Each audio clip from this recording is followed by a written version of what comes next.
wasiirka wasaaradda arrimaha gudaha Somaliland Maxamed Kaahin Axmed ayaa hor yimi gudida joogtada ee golaha guurtida Somaliland. wasiirka ayaa gudidaasi uga xog waramay xaaladda guud ee nabadgelyada dalka iyo qorshaha wasaaradda arrimaha gudaha ee ku aadan amniga iyo xasilinta dalka. sidoo kale wasiirka arrimaha gudaha Somaliland Maxamed Kaahin Axmed ayaa ka hadlay magafayaal lagu soo qabtay xeebaha Somaliland iyagoo dhalinyaro reer Somaliland la tahriibinaya isla markaana ay xabsiyada ku jiraan magafayaashaasi.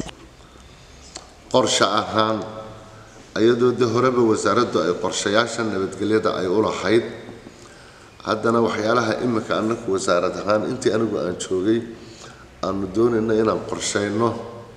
haddaan gacanta ku hayno waxaa ka mid ah kow in aan sii ambaqaadno lana adkeeyo xasilinta nabadgelyada si arrinta xasilinta nabadgelyadu ay noogu suura gasho wasaaradda waxaa hoos yimaada oo nabadgelyada gudaha inagala shaqeeya waxa weeye waa ciidanka booliiska qaranka ayaa hawsha gacanta inoogu haya marka taliyaha ciidanka booliiska iyo taliskiisa ciidankaba waxaan isla wadnaa imika oo noo qorshaysan oo hawshooda ay socotaa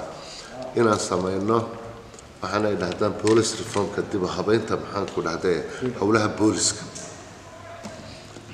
howlaha booliska waxyaalaha dib looga reform gareynayo waxaa ka mid ah waxa weeye waa tababaradooda waa laba inaan dib u adkayno tababarada dugsiyadoodii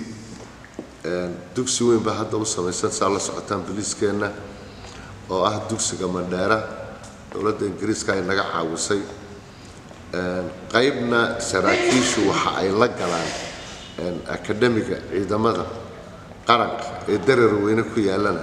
saraakiisha booliiskana qayb waa tababarka way kala qayb qaataan ciidanka asluubta laftiisuna qayb ka qaataa waxa kaloo aanu imika aad xoog u saaray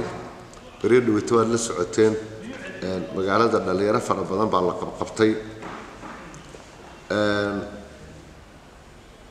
عليس حوق لما كسر لي مقالوي كواوي جدود لأن يرديو يجو قاحيسو سما استحافظات أرمج عيلا بحي تيم ممكن فرج ده أرسنال يوحينا كرنا إن نحنكون هذا يلا بحي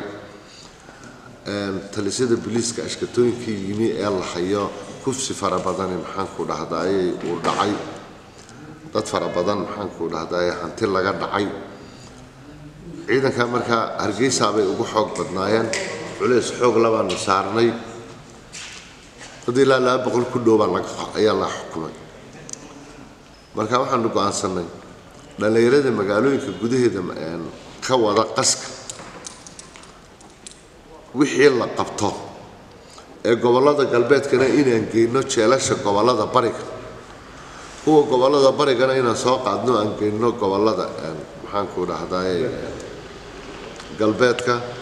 hadda intii dhacdada la qabtay aad iyo aad baa looga raystay laakiin waxaan qorsheynay inaanay noqonin wax hal mar uun la qabtay inay noqoto wax joogto ah in si joogtaysan hawsha maxaan ku dhahday loo qabto waxa kale oo maxaan ku dhahday hawl badan laga qabtay dadkii tahriibayaasha ah iyo magafayaashoodii tira dooraba imika la hayaa iyo dhowr qof oo maxaan ku dhahday nimanka magaca loo bixiyay la yiraahdo magafayaasha ah ayagana dhowr baa la qabtay xeebtan galbeedka maxaan ku dhahday